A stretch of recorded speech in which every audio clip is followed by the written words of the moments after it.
crow watches you from the window. In a lot of folklore, that reads as an omen: death, bad luck, something coming. In the Tibetan legends we're about to get into, a crow that close can mean the protector already arrived. This next part comes from devotional retellings, not documented history, treated as a story the tradition kept. Eastern Tibet. A monastery is opening, and one statue is still unfinished. The Indian sculptor responsible for it asks the monks if he can dance for them before the ceremony. He puts on a wrathful mask, and he is extraordinary. Then, as the dance ends, his body starts to shrink. Not falling, shrinking. Until the costume folds in on itself, and the mask drops to the floor with nothing inside it. The monks ran to the workshop. The statue was finished. Hello, it's Matt. The figure they found in that room has 6 arms, a crown of human skulls, and stands inside a mountain of flame. He is also one of the most loved protectors in Tibetan Buddhism. His name is Mahākāla, the Great Black One. And that statue had 6 arms, though Mahākāla does not always have 6 arms, sometimes 2, sometimes 4. Different colors, different lineages, and no single origin story shared by them all. There is no single Mahākāla. So which one walked into that room?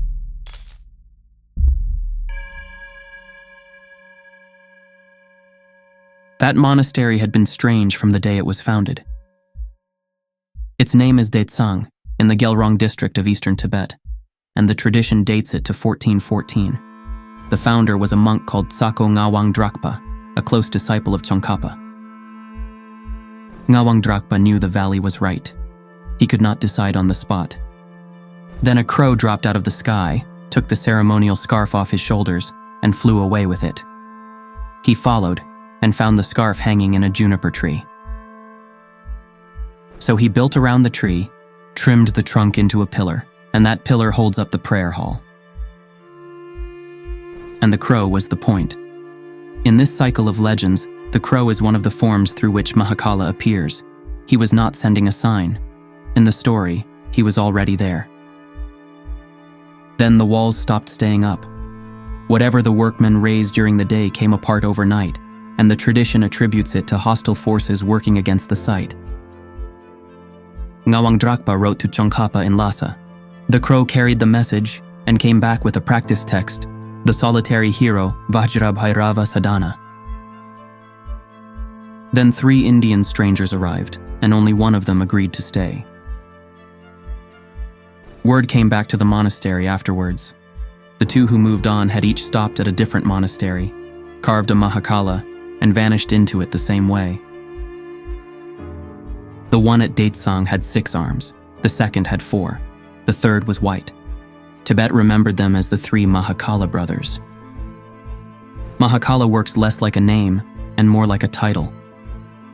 The Great Black One.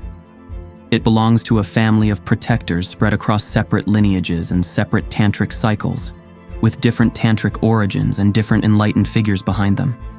There is no canonical count. So I need to tell you which brother we're following, because the rest of this only holds for him. We're following the one who stayed. The 6-armed Mahākāla, who comes out of a text called the 8-chapter Mahākāla Tantra, and entered Tibet in the 11th century through a lineage called the Shangpa Kagyu. His full title, the swift-acting lord of pristine awareness with 6 hands. Now, what do people actually do with a protector? Nobody is feeding a demon to keep him away. Protector practice means praise, offerings, and ritual requests that obstacles be cleared. In tantric interpretation, the protector's awakened qualities are understood as inseparable from the practitioner's own mind. The full visualizations and rituals differ by lineage and are received from a teacher. So we're going to read the image, and I'll come back to what a person can actually do with it. The category is Dharmapala, and this form is classified as a wisdom protector, an enlightened emanation rather than a worldly spirit bound by oath. If you watched our Padmasambhava video, you know the other kind. He crossed into Tibet, met the spirits already living there, and bound them by oath into service. Those remain worldly beings, operating inside samsara. Wisdom protectors are understood differently, as expressions of awakened activity itself. And the work has 3 parts. Guard the teaching, guard the people practicing it, guard their vows and tantric commitments. None of those is punishment. His enemies are obstacles, the forces outside a person and the ones inside them, that make waking up impossible. A crow carrying a message to Lhasa, a stranger dancing himself out of existence. He never arrives the way anyone expects, and that tells us something about when Mahākāla appears.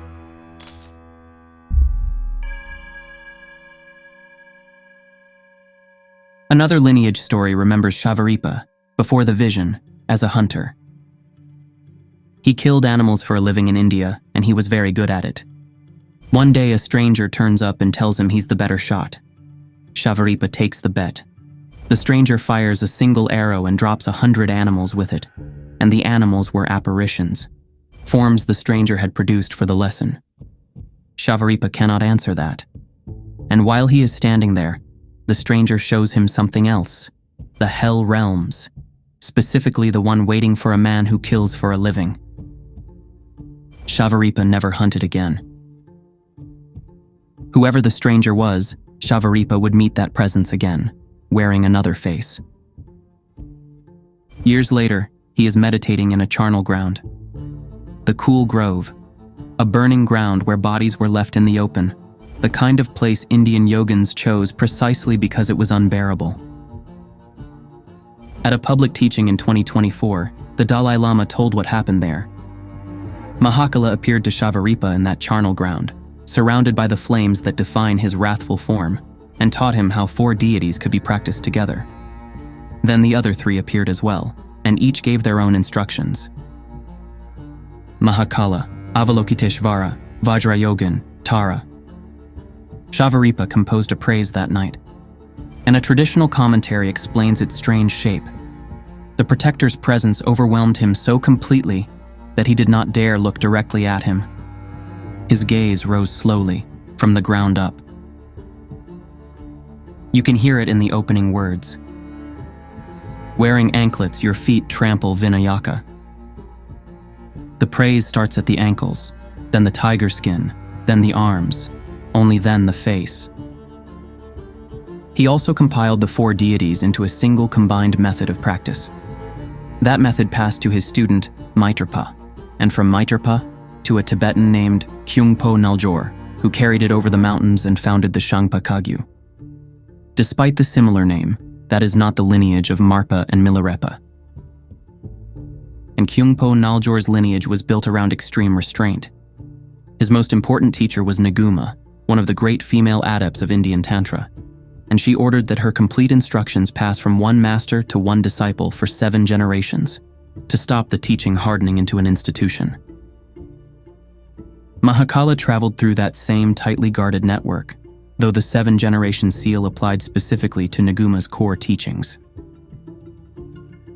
For 2 centuries, the fullest transmission passed through a doorway 1 person wide, and it survived. So let's look at him the way Shavaripa had to.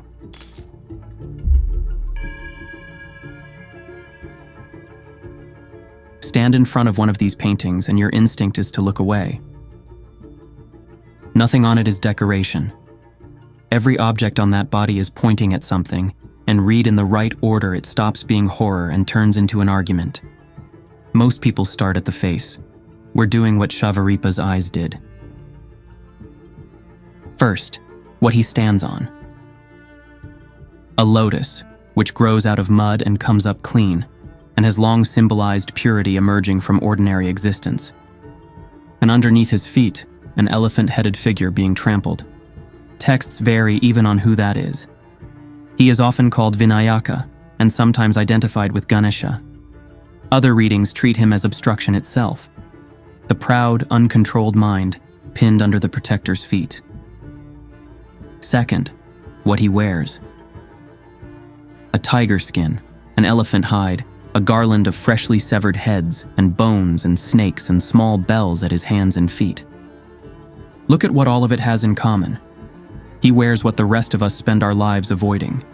The image leaves nothing outside the path, not even death.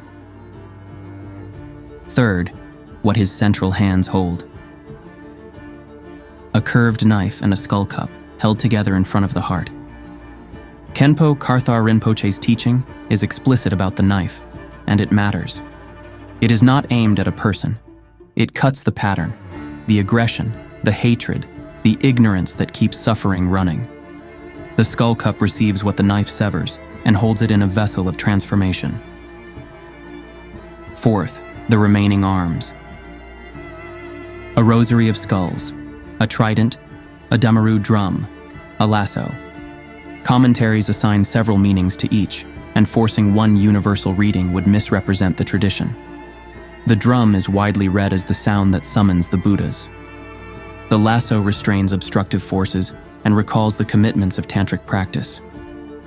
One traditional interpretation reads the 6 arms as the 6 perfections: generosity, discipline, patience, diligence, meditation, wisdom. Fifth, the crown. 5 human skulls forming a crown. 5 poisons: ignorance, anger, pride, attachment, jealousy. The point is not that the poisons disappear. They are transformed into 5 wisdoms. Nothing on that body celebrates violence.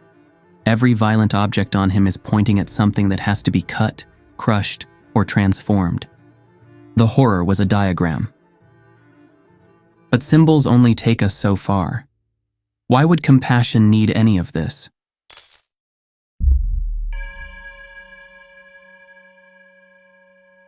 A religion famous for gentleness put a figure standing in fire, wearing corpses, at the center of its protection. In the Shangpa lineage, this 6-armed Mahākāla is understood as a wrathful emanation of Avalokiteshvara. Chenrezig, the Bodhisattva of compassion. The same Bodhisattva at the center of our Chenrezig video, the one who hears every cry in existence. The one Tibetan tradition identifies with the succession of Dalai Lamas. This is him: skulls, flames, severed heads, all of it. Mahakala is not Buddhism's only terrifying bodhisattva. We covered Vajrapani on this channel, the thunderbolt bearer who walks at the Buddha's shoulder, muscled, snarling, wrapped in flame. Also a bodhisattva, also nothing like what he looks like. Now the hunter finally gets his name. The stranger with the bow was Avalokiteshvara. In the legend, compassion did not comfort Shavaripa. It forced him to see what his actions were producing. Shavaripa met the same being twice, once with a bow, once in a mountain of flame. He was being saved both times. Khenpo Karthar Rinpoche puts the doctrine about as cleanly as it can be put. Mahakala, he says, is none other than the inseparability of compassion and loving kindness.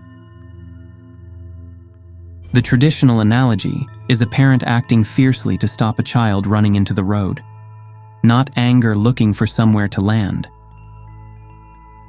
Wrathful compassion is action without hatred, and it is not permission to frighten, dominate, or punish another person. It means refusing to cooperate with harm, even when that refusal looks severe to everyone watching. Remember his title: Swift Acting. Swift does not mean impulsive. It means awakened activity does not hesitate once an obstacle has to be met. A surgeon may cut away dead tissue to save the limb. The cut is severe. Its purpose is preservation, not punishment. So what does that look like without the skulls and the flames? Everybody has an obstacle that has not moved, the habit that has survived every gentle attempt to change it, admitting an addiction out loud to a person in a room, setting the boundary you have spent years apologizing for needing, leaving something that has been costing you more than you let yourself count. Some of those choices feel severe. What makes them compassionate is not their intensity. It is the absence of hatred and the refusal to keep feeding harm. That answers part of the question we began with. A wrathful protector confronts what gentleness alone has failed to move.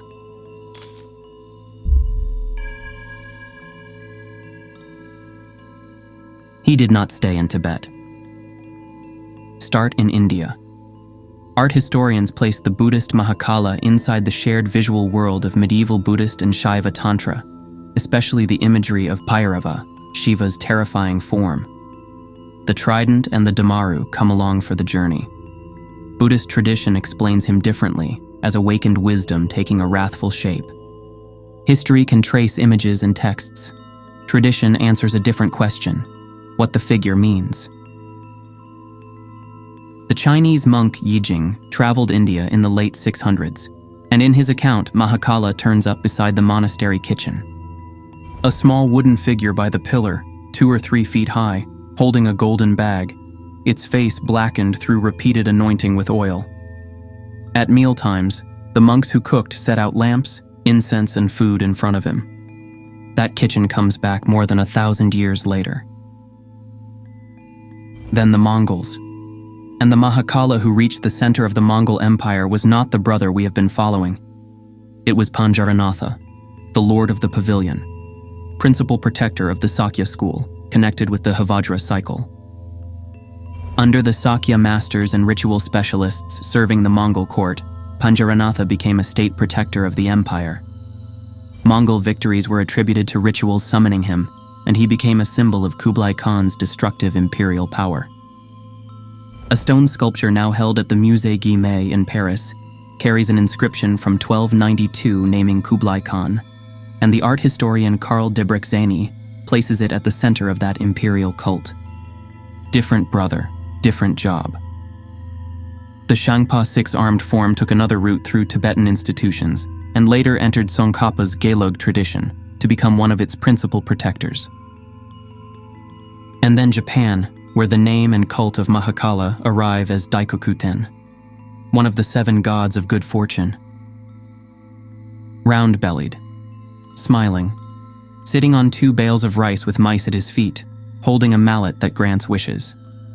A small, lucky figure on a shelf in an ordinary house, whose name written out in characters means Great Black Diva. The Buddhist Daikoku is still sometimes shown wrathful, with 3 heads and 6 arms. And whether the smiling household version descends from Mahakala or from a Japanese kami called Okuninushi, who was merged into him, is genuinely argued over. The name traveled, the smile might be local. But one thread survives either way. One of Daikokuten's oldest roles in Japan is guardian of the temple kitchen. He sits where the food is, and he is responsible for feeding the monks, which is exactly where Yijing found him, in India, more than 1,000 years earlier. India to Japan, 1,000 years apart, and somehow, he is still standing beside the food. A kitchen guardian, an imperial weapon, a household god of fortune. But for the 6-armed protector we have been following, it was never only ritual, or politics, or symbolism. For one man, it was personal. At that same 2024 ceremony, the Dalai Lama told a story about himself. He said he had felt close to Mahakala since he was a small child. His mother used to talk about the protector around the house, and the phrase she used was, "Our Mahakala, our protector." And in 1959, when he was about to leave the Norbulinka Palace and flee Tibet, he went to the Mahakala chapel first.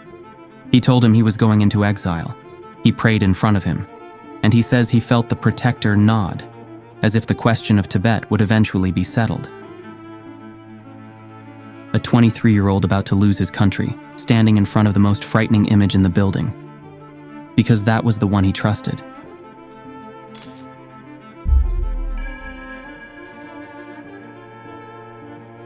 Across Asia, the name Mahakala gathered different forms and different meanings. But the 6-armed protector we followed through the Shangpa lineage brings us back to the workshop and to the question we started with. The costume on the floor, the mask with nothing inside it.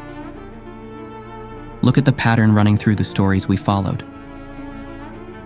A monastery that would not stay standing. A hunter trapped inside a life built on killing. A yogin too overwhelmed to look directly at the figure in front of him. A transmission riding through 2 centuries inside one mind at a time. Monks who needed feeding. A young man losing his country. Nobody in any of those stories is having an easy day. He does not appear because the path is easy. He appears where the path is blocked. His name carries 2 resonances, blackness and time. Time as the force that consumes every form, which fits a protector whose work is to remove what blocks the path so the path can continue. So the question isn't whether you believe a sculptor walked into a costume and came out the other side as stone. The question is what form compassion has to take when gentleness alone no longer moves the thing in your way. Shavaripa had to begin at the feet. You have been looking straight at Mahakala this whole time. 2 things before you go. When the Dalai Lama gave the 6-armed Mahakala permission in 2024, he transmitted the mantra as part of that ceremony, with vows and visualization instruction, and everything a permission involves. The tradition draws a line here, and it's worth understanding rather than stepping over. Reciting a protector's mantra while visualizing him in front of you is one thing. Generating yourself as Mahākāla is another, and that one needs a teacher. So, the mantra, as his office published it.